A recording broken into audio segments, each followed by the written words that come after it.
Thanksgiving used to feel automatic. Not joyful, not dramatic, simply inevitable.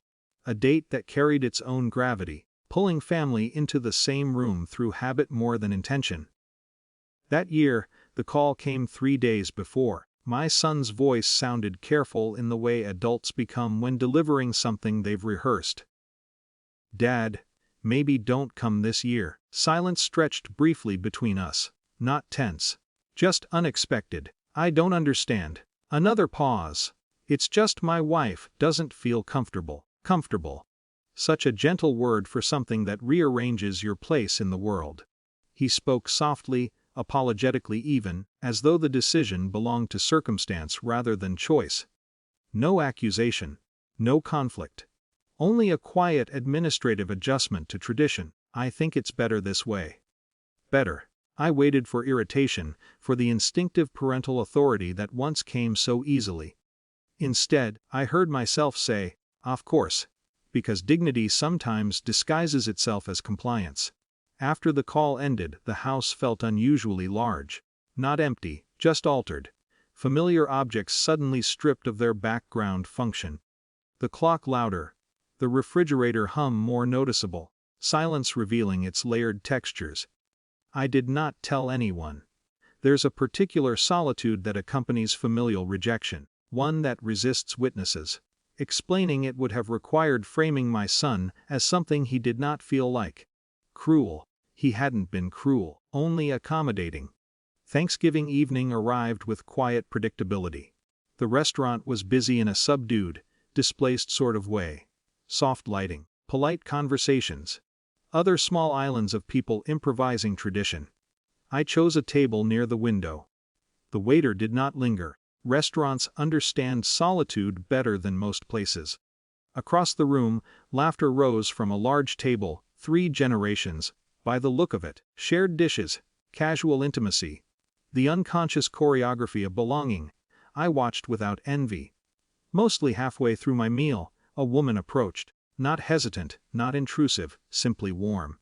"You shouldn't be sitting alone on Thanksgiving."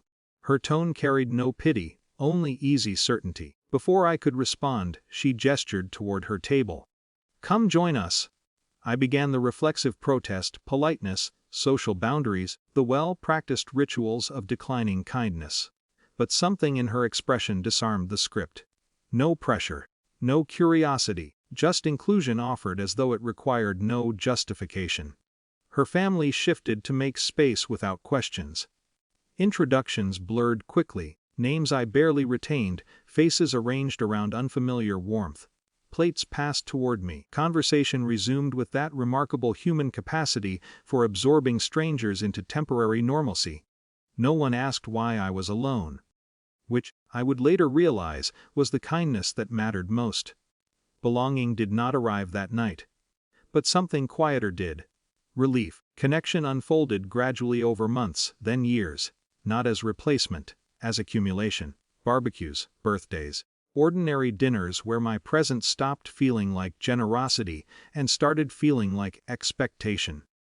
Traditions forming without formal declaration. Somewhere along the way, the language shifted. From "their gatherings" to "our plans." Family, I discovered, is less about origin than repetition. 5 years passed with surprising speed. Time has a way of normalizing even the most improbable relational structures. My daughter's wedding brought both worlds into inevitable proximity. Ceremonies do that, collapsing carefully separated histories into shared physical space. I saw my son near the reception entrance. Older, slightly heavier, carrying the subtle wear of adult life. His smile polite, measured, carrying that faint undercurrent of distance we had never quite repaired. Then he noticed the table beside mine. The woman, her husband, their children no longer children really. Recognition moved across his face slowly, confusion first, then understanding.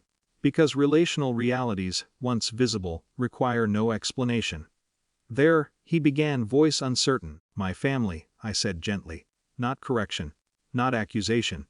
Simply fact. Around us, the reception pulsed with celebration, music, laughter, glasses raised in ritual affirmation.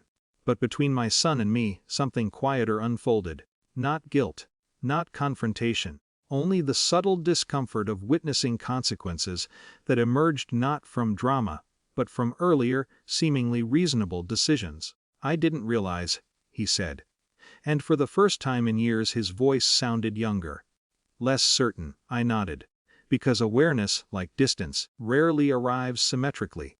That night, driving home, I considered the strange architecture of belonging. How easily it fractures, how unexpectedly it rebuilds. And how rejection, when delivered softly enough, can take years to reveal its full emotional cost, not only for the one excluded, but sometimes for the one who believed exclusion carried no lasting weight. Family, I had learned, is not always lost in loud moments. Sometimes it is surrendered quietly, and sometimes, just as quietly, it is found elsewhere.